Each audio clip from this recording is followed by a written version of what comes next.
ഏവർക്കും സ്വാഗതം, വെൽക്കം, വണക്കം. ഈ വീഡിയോയിൽ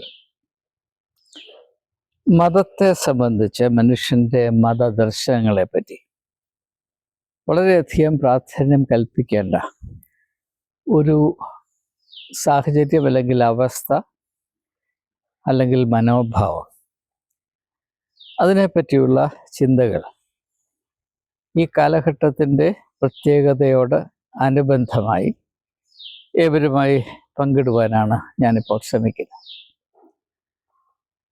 നാം എല്ലാവരും മതത്തെ അസഹിഷ്ണുതയോടെ ചേർത്താണ് ചിന്തിക്കുന്നത്.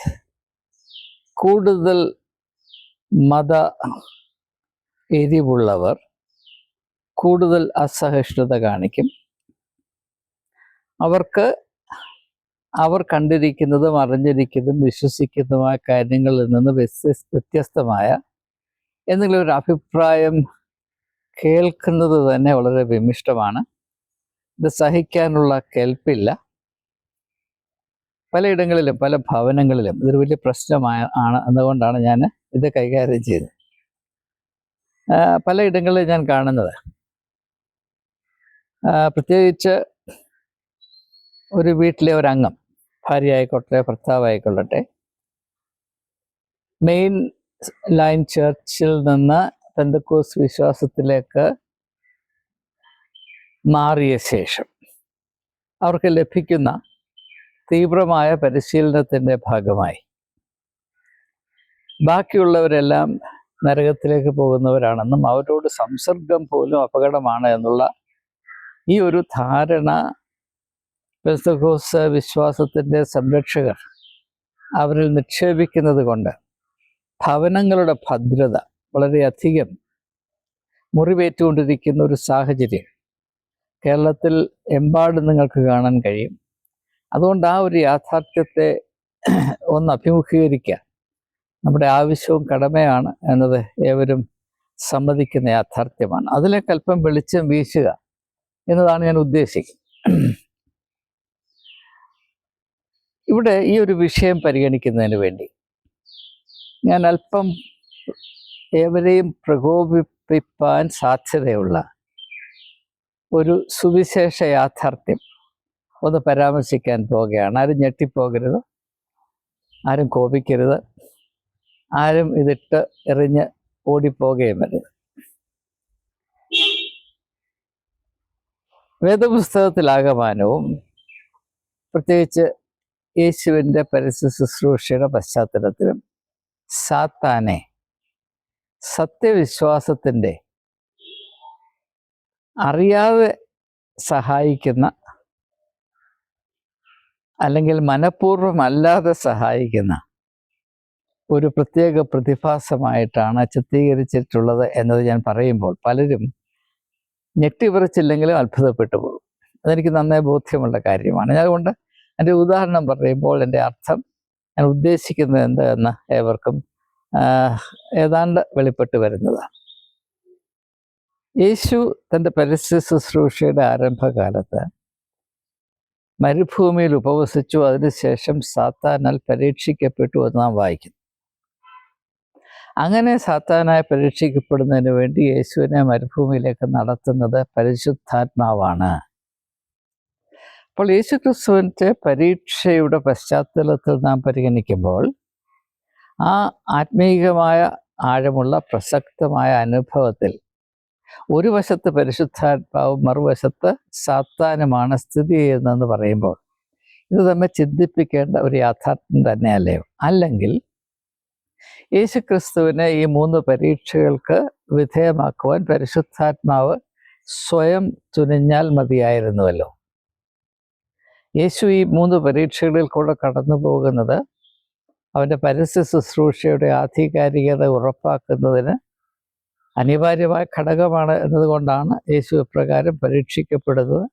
അങ്ങനെ പരീക്ഷിക്കപ്പെടുന്നതിന് വേണ്ടി യേശുവിനെ മണലാരണ്യത്തിൽ കൊണ്ടാക്കുന്ന പരിശുദ്ധാത്മാവാണ്. ഇതേതാണ്ട് ഒരു സഹകരണം, ഒരു പാർട്ട്ണർഷിപ്പ് പോലെയാണ്, ഒരു പങ്കാളിത്തം പോലെയാണ് എന്നത് നാം അല്പം ഒന്ന് വേറിട്ട് ചിന്തിച്ചാൽ മനസ്സിലാകുന്നതാണ്. അതുപോലെ തന്നെ യോബിൻ്റെ പുസ്തകത്തിൽ ദൈവത്തിൻ്റെ കൗൺസിലിൽ സാത്താന് നിർവിഘ്നം പ്രവേശിപ്പാനുള്ള അവകാശം കൊടുത്തിരുന്നതായി നാം കാണുന്നു. ഇങ്ങനെയുള്ള ചില ചില സൂചനകൾ ഉള്ളത് നാം എപ്പോഴും അതിന് നേരെ കണ്ണടക്കുകയാണ് ചെയ്യുന്നത്. അതിൻ്റെ അർത്ഥം എന്താണെന്ന് അന്വേഷിക്കുവാൻ നാം ധൈര്യപ്പെടാറില്ല എന്നതുകൊണ്ടാണ് പല കാര്യങ്ങളും നമുക്ക് മനസ്സിലാക്കാൻ കഴിയാതെ നമ്മുടെ മതപരമായ കാഴ്ചപ്പാട് വളരെ ഭാഗികമായും ഉപരിപ്ലവമായും ഇപ്പോഴും സ്ഥിതി ചെയ്യുന്നത് എന്ന് ഞാൻ സൂചിപ്പിക്കുകയാണ്. ഇത് ഞാൻ പറയുമ്പോൾ നിങ്ങൾ എടുത്തിയാടി ഞാൻ സാത്താൻ സേവ പ്രൊമോട്ട് ചെയ്യുന്ന ആളാണെന്നൊന്നും പറയരുത്. അങ്ങനെയല്ല. അങ്ങനെ ചിന്തിക്കുന്നത് വളരെ അബദ്ധമാണ്. ഞാൻ ഒരിക്കലും സാത്താൻ സേവയിൽ വിശ്വസിക്കുന്നില്ല. അതേസമയം തന്നെ സാത്താൻ എന്ന മർമ്മം എന്താണ് എന്നതിനെപ്പറ്റി ദീർഘനാൾ ചിന്തിക്കുകയും അന്വേഷിക്കുകയും ചെയ്തിട്ടുള്ള വ്യക്തി തന്നെയാണ് ഞാൻ. അപ്പോൾ ഇത് ഞാൻ മനസ്സിലാക്കുന്ന വിധം ഇനിയും അല്പം ഒന്ന് സൂചിപ്പിക്കും. അത് സൂചിപ്പിക്കുന്നതിന് വേണ്ടി ഞാനൊരു ഉദാഹരണത്തിൽ കൂടെ സമീപിക്കുന്നതായിരിക്കും ഉത്തമം. നിങ്ങൾ ഒരു കാറ് നിർമ്മിച്ചു എന്ന് വിചാരിക്കും. നമ്മളാരും കാറ് നിർമ്മിക്കാൻ പോകുന്നില്ല, പക്ഷെ ആ ഒരു ഉദാഹരണം എന്നതിൽ ഞാൻ പറയുകയാണ്. നമ്മളൊരു കാറ് നിർമ്മിച്ചു. ഈ കാറ് നിർമ്മിച്ച് വിപണിയിൽ ഇറക്കണമോ ഇല്ലയോ എന്ന് തീരുമാനിക്കണമെങ്കിൽ അതിന് റൂട്ട് വർത്തിനെസ് സർട്ടിഫിക്കറ്റ് ആർജിക്കേണ്ടതായിട്ടുണ്ട്. എങ്ങനെയാണ് ഈ റൂട്ട് വർത്തിനെസ് സർട്ടിഫിക്കറ്റ് ആർജിക്കുന്നത്? നമ്മൾ ഡിസൈൻ ചെയ്ത ഈ കാറ്, അത് പ്രൊഡക്ഷന് മുമ്പുള്ള പ്രോട്ടോടൈപ്പ്,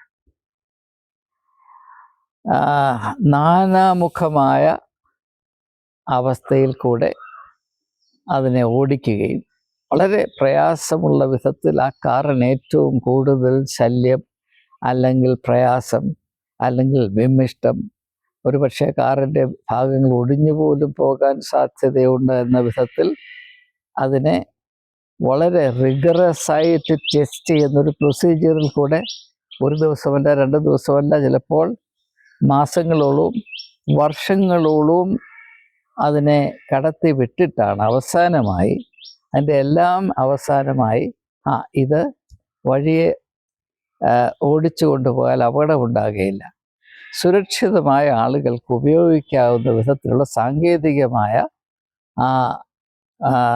നന്മ, പെർഫെക്ഷൻ ഈ പ്രോട്ടോടൈപ്പ് പ്രാപിച്ചു കഴിഞ്ഞു എന്ന അവസ്ഥയിൽ മാത്രമേ അതിൻ്റെ കമേഴ്ഷ്യൽ പ്രൊഡക്ഷൻ ആരംഭിക്കുകയുള്ളൂ. അപ്പോൾ ഈ ഒരു ദീർഘമായ ടെസ്റ്റിംഗ് പ്രോസസ്സ്, അതാണ് യേശു കടന്നുപോയത്. എന്തുകൊണ്ടാണ് ഈ ടെസ്റ്റിംഗ് പ്രോസസ്സിൽ കൂടെ കടന്നു പോകേണ്ടത്? ആ ടെസ്റ്റിംഗ് പ്രോസസ്സ് നടക്കുമ്പോൾ ചിലപ്പോൾ ആദ്യത്തെ ടെസ്റ്റ് ചെയ്യുമ്പോൾ തന്നെ നമ്മൾ ഡിസൈൻ ചെയ്ത കാറിൻ്റെ ചില ഭാഗങ്ങൾ അത്ര പര്യാപ്തമല്ല എന്ന് കണ്ടുപിടിച്ചാൽ ഉടനെ അതിൻ്റെ പോരായ്മകൾ പരിഹരിച്ച് ആ ഭാഗം പെർഫെക്റ്റാണ്. പിന്നെയും ടെസ്റ്റ് തുടർന്നുകൊണ്ടേയിരിക്കും. അപ്പോൾ നമ്മുടെ പ്രോട്ടോടൈപ്പിൻ്റെ വേറെ ഏതോ അംശത്തിൽ ചില പ്രശ്നങ്ങളുണ്ട്, അത് മനസ്സിലാക്കും. അപ്പോൾ അതിനെ പരിഹരിക്കാനുള്ള മാർഗം, അതും പരിഹരിച്ച് കഴിഞ്ഞ് വീണ്ടും ഓടിക്കുമ്പോൾ മറ്റെന്തെങ്കിലും പ്രശ്നമുണ്ടെങ്കിൽ അത് വെളിപ്പെട്ട് വരും. അങ്ങനെ ടെസ്റ്റ് ചെയ്ത് നാളുകൾക്ക് ശേഷമാണ് ഇനിയും ഈ പ്രോട്ടോടൈപ്പിൽ തിരുത്തലിനാവശ്യമില്ല എന്നൊരവസ്ഥയിൽ വരുമ്പോൾ മാത്രമേ സർക്കാരിൻ്റെ ടെസ്റ്റിംഗ് അതോറിറ്റിയുടെ മുമ്പിൽ ഇത് സമർപ്പിക്കാൻ സാധ്യമാകുള്ളൂ. അപ്പോൾ കാറിന് വേണമെങ്കിൽ പറയാം, കാറിന് നാക്കുണ്ടെങ്കിൽ അത് പറയും, നിങ്ങൾ എന്തിനാണ് എന്നെ ഇങ്ങനെ ദ്രോഹിക്കുന്നത്? പാമ്പിടിച്ച ഞാൻ നിങ്ങളോട് എന്ത് ചെയ്തു? എന്നെ കുണ്ടിലും കുഴിയിലോട്ട് ഓടിക്കുന്നു, കയറ്റത്തിൽ ഓടിക്കുന്നു, ഇറക്കത്തിൽ ചാടിക്കുന്നു, ശീഘ്രത്തിൽ ഓടിക്കുന്നു, പെട്ടെന്ന് ബ്രേക്ക് ചവിട്ടുന്നു, വളച്ചിട്ട് പൊളയ്ക്കുന്നു, എനിക്ക് വഹിക്കാവുന്നതിലപ്പുറമാണെന്നൊക്കെ കാറിന് വേണമെങ്കിൽ പറയാം. പക്ഷേ അങ്ങനെയുള്ള വളരെ ക്ലേശമേറിയ, ഭാരമേറിയ, ഒരുപക്ഷെ നടുവൊടിയാൻ പര്യാപ്തമായ ഒരു പരീക്ഷണ ഘട്ടത്തിൽ കൂടെ, ഒരു ടെസ്റ്റിംഗ് പ്രോസസ്സിൽ കൂടെ ഇത് കടന്നുപോയാൽ മാത്രമേ ഇത് യഥാർത്ഥത്തിൽ മനുഷ്യന് വിശ്വസിച്ച് ഓടിക്കാവുന്നൊരു കാറാണ് എന്ന ഒരവസ്ഥയിലേക്ക് ഇതിന് എത്തിച്ചേരുവാൻ സാധ്യമാകുകയുള്ളൂ. ഇത് തന്നെയാണ് മനുഷ്യൻ്റെ ജീവിതത്തിലും സംഭവിക്കേണ്ടത്. പ്രത്യേകിച്ച് മനുഷ്യൻ്റെ ആത്മീയ ജീവിതത്തിൽ ഈ ഒരു പ്രോസസ്സ് അനിവാര്യമാണ് എന്നതാണ് യേശുവിൻ്റെ പരീക്ഷയിൽ കൂടെ വെളിപ്പെട്ട് വന്നിട്ടുള്ളത്. അപ്പോൾ സാത്താൻ്റെ ജോലി എന്താണ്?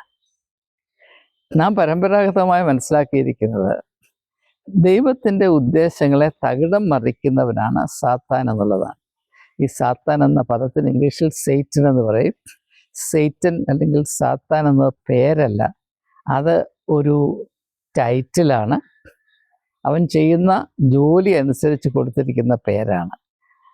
സെയ്റ്റൻ എന്ന് പറഞ്ഞാൽ അഡ്വേഴ്സറി, അതായത് എന്തിനേയും എതിർക്കുന്നവൻ, എന്തിനേയും പ്രതിരോധിക്കുന്നവൻ. ഈ പ്രതിരോധത്തിൻ്റെ പ്രയോജനം എന്താണ്, പ്രയോജനത്തിൻ്റെ പ്രസക്തിയും ആവശ്യവും എന്താണ് എന്ന് അല്പം വിശാലമായി ചിന്തിക്കുന്നവർക്ക് മാത്രമേ ഈ അത്ഭുതകരമായ സത്യം മനസ്സിലാക്കാൻ സാധ്യമാകുകയുള്ളൂ. അപ്പോൾ ഞാൻ ഈ കാറിന് ടെസ്റ്റ് ചെയ്യുന്ന പ്രോസസ്സ് പറഞ്ഞു. അതിൽ ഈ കാറിനെ അതിന് വഹിക്കാവുന്ന വിധത്തിൽ, നമുക്കറിയാവുന്ന വിധത്തിലെല്ലാം പ്രയാസത്തിൽ കൂടെ കടത്തിക്കൊണ്ടു പോകുന്ന ആ പ്രോസസ്സിനെ നമുക്ക് വേണമെങ്കിൽ പൈശാചികമെന്ന് വിളിക്കാം. കാറിൻ്റെ മാത്രം സങ്കുചിതമായ ദൃഷ്ടിയിൽ നോക്കിയാൽ ഇത് പൈശാചികമാണ്. അതേസമയം തന്നെ അത് മറ്റൊരു വിധത്തിൽ കാണാൻ കഴിയും. ഈ കാറ് യഥാർത്ഥത്തിൽ ഉപയോഗയോഗ്യമാണ് എന്ന് ഉറപ്പാക്കുന്നതിന് വേണ്ടി അനിവാര്യമായൊരു പ്രോസസ്സും കൂടെയാണ്. അപ്പോൾ സാത്താൻ മനഃപൂർവ്വം ദൈവത്തിൻ്റെ പദ്ധതികളെ തകിടം മറിക്കാൻ ശ്രമിക്കുന്നുമില്ല എന്ന് ഞാൻ പറയുന്നില്ല. പക്ഷേ അതിനപ്പുറമായി സാത്താൻ്റെ ഉദ്ദേശത്തെ മറികടന്ന് അവൻ്റെ ഈ മർക്കടമായ ഈ നശീകരണ പ്രവണത മാത്രം നിലനിൽക്കുന്ന പ്രവൃത്തിയിൽ കൂടെ പോലും ദൈവത്തിൻ്റെ ഉദ്ദേശത്തിൻ്റെ പരിശുദ്ധി, അതിൻ്റെ ആധികാരികത നിലനിർത്തുവാൻ അത് സഹായകമാകുമെന്നുള്ളത് നാം അല്പം മുന്നോട്ട് കടന്ന് ചിന്തിച്ചാൽ മാത്രം മനസ്സിലാകുന്ന ഒരു യാഥാർത്ഥ്യമാണ്. ഇനിയും നമ്മുടെ വിശ്വാസ ജീവിതത്തിലേക്ക് കടന്നു വരുമ്പോൾ, അതിന് മുമ്പ് വേറൊരു ഉദാഹരണം കൂടെ പറയാം. ഇപ്പം നമ്മളൊരു സയൻറ്റിഫിക് തിയറി, വേണ്ട, ഞാനൊരു പുസ്തകം എഴുതിയെന്ന് വിചാരിച്ചു. ഞാൻ പുസ്തകം എഴുതിയിട്ടുള്ള ആളാണ്. അപ്പം ഞാനൊരു പുസ്തകം എഴുതി കഴിഞ്ഞിട്ട് അത് യഥാർത്ഥത്തിൽ നല്ലതാണോ, അത് മനുഷ്യർക്ക് ഗുണം ചെയ്യുമോ, അത് വായിച്ചാൽ ആർക്കെങ്കിലും പ്രയോജനമുണ്ടോ ഇല്ലയോ എന്നറിയാനായിട്ട് ഞാൻ ആരെയെങ്കിലും അതുകൊണ്ട് വായിപ്പിക്കും. ആരെ കൊണ്ടാണ് വായിപ്പിക്കുന്നത്?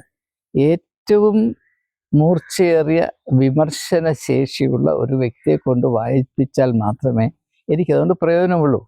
മുഖസ്തുതി മാത്രം പറയുന്ന ഒരാളെ കൊണ്ട് എൻ്റെ മാനുസ്ക്രിപ്റ്റ് വായിപ്പിച്ചാൽ എനിക്ക് എന്ത് പ്രയോജനമാണ്? അത് പറയും, ഏറ്റവും നല്ലതായിരിക്കും എന്ന് പറഞ്ഞാൽ എനിക്ക് കൊണ്ട് എന്ത് പ്രയോജനമാണുള്ളത്? അതേസമയം ഏറ്റവും മൂർച്ചയേറിയ വിമർശന ശക്തിയുള്ള ഒരു വ്യക്തിയെ കൊണ്ട് വായിപ്പിച്ചാൽ അദ്ദേഹം പറയും, ഇന്നത് ഇന്നത് ഇന്നത് ഇന്നത് ഒക്കെ തീരെ അനാവശ്യമാണ്, അല്ലെങ്കിൽ അത് മെച്ചപ്പെടുത്തേണ്ട ആവശ്യമുണ്ട്, അല്ലെങ്കിൽ അതിന് കൂടുതൽ തെളിവുകൾ ആവശ്യമുണ്ട്. അങ്ങനെ ആ വിമർശനം എനിക്ക് ഏറ്റവും കൂടുതൽ ഗുണം ചെയ്യുന്നതാണ്. സാധാരണ ജീവിതത്തിൽ പോലും മുഖസ്തുതി പറയുന്നവരെ കൊണ്ട് നമുക്ക് എന്തെങ്കിലും ഗുണമുണ്ട്? എൻ്റെ ജീവിതത്തിൽ എനിക്ക് ഏറ്റവും കൂടുതൽ ഗുണം ചെയ്തിട്ടുള്ളത് എൻ്റെ ശത്രുക്കളാണ്. കാരണം അവർ മുഖാന്തരമായി ഞാൻ എടുക്കുന്ന നിലപാടുകൾ യഥാർത്ഥത്തിൽ അന്വർത്ഥമാണോ, അതിൽ കഴമ്പുണ്ടോ, അതിലെന്തെങ്കിലും അപര്യാപ്തതയുണ്ടോ, ന്യൂനതയുണ്ടോ എന്ന് ആന്തരികമായി പരിശോധിക്കാൻ എന്നെ അവരാണ് നിർബന്ധിക്കുന്നത്. ഞാൻ പറയുന്നതെല്ലാം അതുപോലെ സ്വീകരിക്കുകയും കൈയടിക്കുകയും ചെയ്യുന്ന ഒരു വ്യക്തിയെ കൊണ്ടും എനിക്ക് യാതൊരു പ്രയോജനവും ഉണ്ടായിട്ടില്ല എന്നൊരു സത്യം തന്നെയാണ്.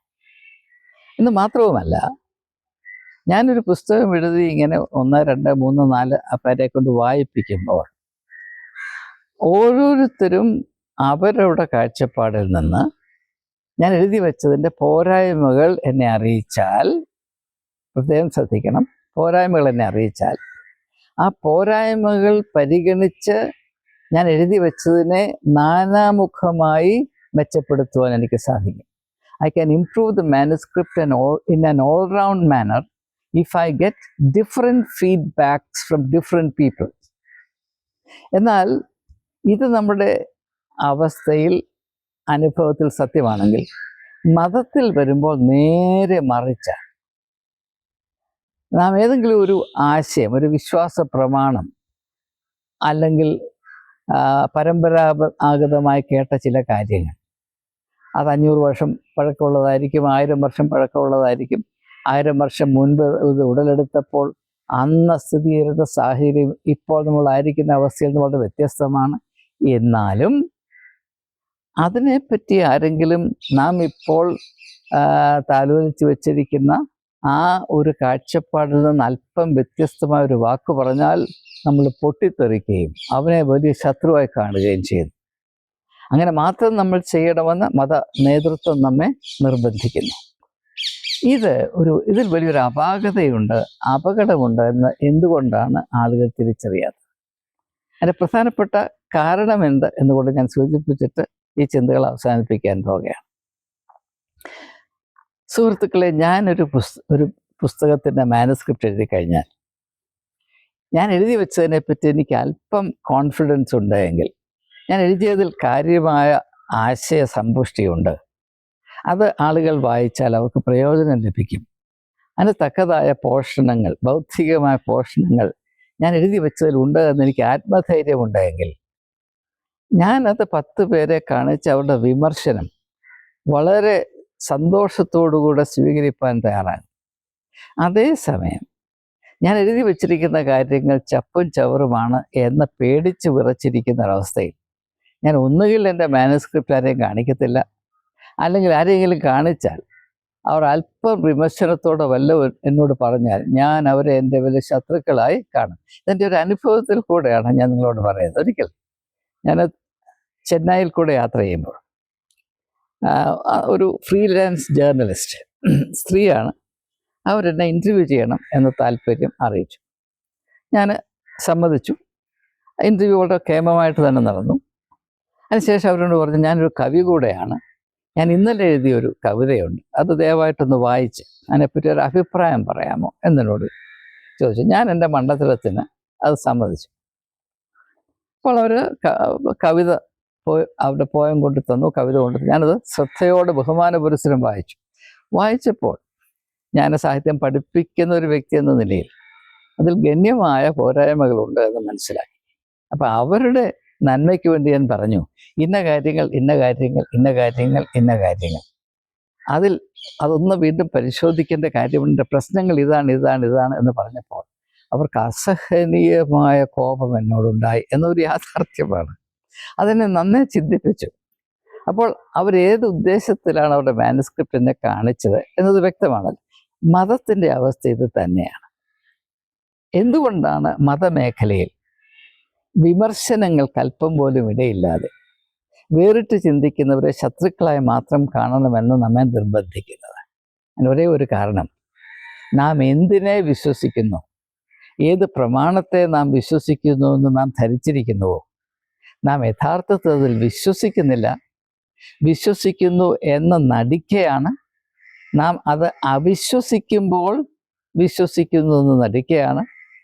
നാം എന്തിനെ വിശ്വസിക്കുന്നുവെന്ന് നാം ധരിച്ചിരിക്കുന്നുവോ അതിൻ്റെ സത്യത്തെപ്പറ്റി, അതിൻ്റെ അർത്ഥത്തെപ്പറ്റി, അതിൻ്റെ ഉൾക്കാമ്പിനെ പറ്റി നമുക്ക് യാതൊരു കോൺഫിഡൻസുമില്ല. അതുകൊണ്ട് ആരെങ്കിലും സത്യസന്ധമായി അവരുടെ സ്വാതന്ത്ര്യത്തിലുള്ള അഭിപ്രായം പറഞ്ഞാൽ അതിനെ എങ്ങനെ അഭിമുഖീകരിക്കണമെന്ന് എനിക്ക് അറിഞ്ഞുകൂടാ. അതുകൊണ്ട് എനിക്ക് ആകെപ്പാടെ ചെയ്യാവുന്നത് എന്നിൽ നിന്ന് വിയോജിപ്പാൻ സാധ്യതയുള്ള എല്ലാവരെയും ശത്രുത്വത്തിൻ്റെ പെയിൻ്റ് അടിച്ച് അവരെ അങ്ങ് മാറ്റി നിർത്തി ഞാൻ പറയുന്നതെല്ലാം ശരിയാണ് എന്ന് തലകുലിച്ച് സമ്മതിക്കുന്നവരെ മാത്രം അവർ നല്ലവരാണ് എന്ന് പറഞ്ഞ് ചേർത്ത് നിർത്തുകയും ചെയ്യുന്ന ഈ ഉപരിപ്ലവത, ഈ പൊള്ളത്തരമാണ് മതമേഖലയിൽ കൊടികുത്തി വാഴുന്നത് എന്നേവരും മനസ്സിലാക്കണം. അതുകൊണ്ട് എന്ത് സംഭവിക്കുന്നു എന്ന് ചോദിച്ചാൽ, മതപരമായ ചിന്തകൾ മത ചട്ടക്കൂടിൽ ആളുകൾ ചിന്തിക്കാറുണ്ട്. പക്ഷേ ആ ചിന്തകളൊന്നും ഒരിക്കലും സ്വതന്ത്രമാകുകയില്ല, സത്യസന്ധമാകുകയില്ല. എല്ലാറ്റിനും ഉപരിയായി അന്വേഷണ ബുദ്ധി ഉള്ളതാകുകയില്ല, അന്വേഷണ സ്വഭാവമുള്ളതാകുകയില്ല. അതുകൊണ്ടാണ് യേശു പറഞ്ഞത്, നിങ്ങൾ അന്വേഷിപ്പീൻ. മത്തായിയുടെ സുവിശേഷം 7:7 അന്വേഷിപ്പീൻ, നിങ്ങൾ കണ്ടെത്തും. പക്ഷേ പ്രശ്നം എന്താണെന്ന് ചോദിച്ചാൽ, ആരെങ്കിലും അന്വേഷിച്ച് കണ്ടെത്തിയാൽ, കണ്ടെത്തുക എന്ന് പറഞ്ഞാൽ അതുവരെ അറിയാൻ വയ്യാത്ത കാര്യങ്ങളാണല്ലോ കണ്ടെത്തേണ്ടത്. ഇപ്പം ഞാനിപ്പം ഒരു കാറ് കണ്ടുപിടിക്കേണ്ട കാര്യമൊന്നുമില്ല, കാർ എന്നേ കണ്ടുപിടിച്ച് കഴിഞ്ഞതാണ്.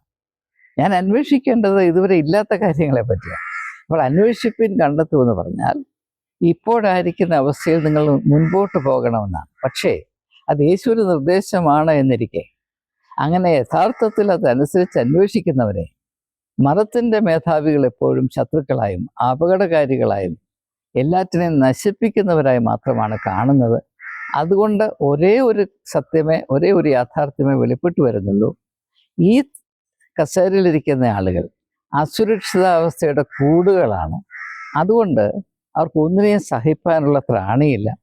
ആരെങ്കിലും ഒരു ചോദ്യം ചോദിച്ചാൽ അതിന് കാര്യമാത്ര പ്രസക്തമായ ഉത്തരം പറയാൻ അവരെ കൊണ്ട് കഴിയുകയില്ല. അതുകൊണ്ടാണ് നമ്മുടെ എല്ലാ സഭകളിലും യുവതീ-യുവാക്കന്മാർ അവഗണിക്കപ്പെട്ടു പോകുന്ന കാരണം അവർ ചോദ്യങ്ങൾ ചോദിക്കുന്നതാണ്. അവർ ചോദ്യം ചോദിച്ചാൽ മതിയായ ഉത്തരം നൽകുവാൻ കഴിവുള്ള ആരും തന്നെ നമ്മുടെ പുരോഹിത ശ്രേഷ്ഠന്മാരിലില്ല. അതുകൊണ്ട് യുവതീ-യുവാക്കന്മാരിൽ നിന്ന് സഭാ നേതൃത്വം ഒളിച്ചോടി പോകുന്നൊരവസ്ഥയാണ് ഇപ്പോൾ സ്ഥിതി ചെയ്യുന്നത്. ഇതുകൊണ്ട് സഭയ്ക്ക്, എല്ലാ സഭകളുടെയും ഭാവിക്ക് കാര്യമായ ഇടിമുട്ടാകും. ആ പ്രശ്നം ഇപ്പോഴേ തിരിച്ചറിഞ്ഞ് നാം ഇപ്പോൾ അവലംബിച്ചിരിക്കുന്ന ആ ഒരു മനോഭാവത്തിൽ കാര്യമായ വ്യത്യാസം വരുത്തേണ്ട അടിയന്തര ആവശ്യം നിലനിൽക്കുന്നു. അതും കൂടെ ഒന്ന് അടയാളപ്പെടുത്തുന്നതിന് വേണ്ടിയാണ് ഞാൻ ഈ വീഡിയോ ചെയ്യുന്നത്. ദയവായി എൻ്റെ ഉദ്ദേശശുദ്ധി ചോദ്യം ചെയ്യരുത്.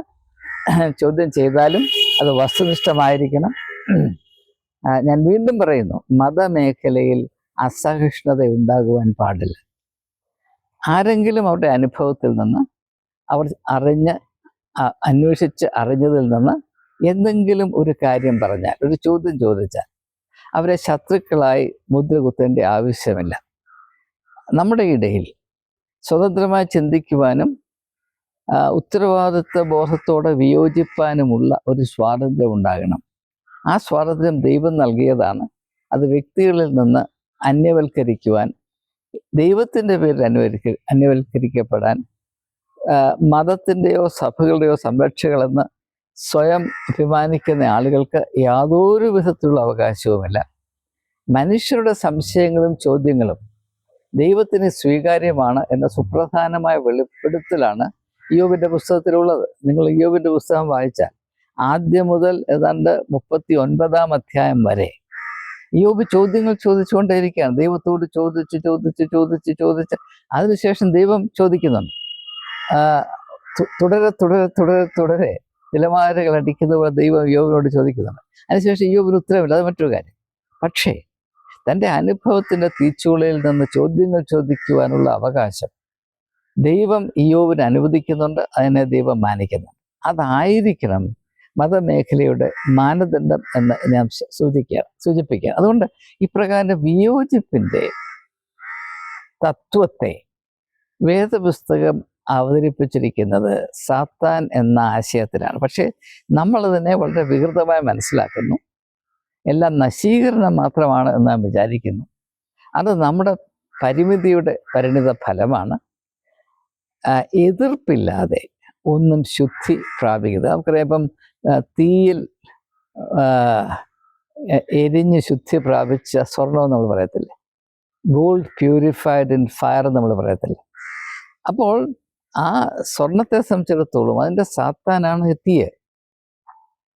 അതിൽ കൂടെ വെന്ത് അതിൻ്റെ അഴുക്ക് കളഞ്ഞ് മാറ്റി കിട്ടിയാൽ മാത്രമേ അത് തങ്കമായി രൂപാന്തരപ്പെടുകയുള്ളൂ. യേശുവിൻ്റെ ജീവിതത്തിൽ വളരെയധികം കഷ്ടവും പ്രയാസവും പ്രതികൂലങ്ങളും സഹിച്ചു. അതുകൊണ്ടാണ് അവൻ എല്ലാ നാമത്തിനും മേലായ നാമമാണ് എന്ന് സത്യസന്ധമായി വചനം വെളിപ്പെടുത്തുന്നത് എന്നുകൂടെ നാം ഇത്തരണത്തിൽ ഓർക്കേണ്ടതാണ്. ഏതായാലും മതമേഖലയിൽ അസഹിഷ്ണുത കാണിക്കുന്ന ആളുകൾ ആത്മീയമായി യാതൊരു മേന്മയുമില്ലാത്തവരാണ്. അവർ ബലഹീനരാണ്. അവർ ഉപരിപ്ലവതയുടെ രാജാക്കന്മാരാണ്. അവരെ കൊണ്ട് ലോകത്തിൽ ആർക്കും ഒരു പ്രയോജനം ഉണ്ടാകുകയില്ല.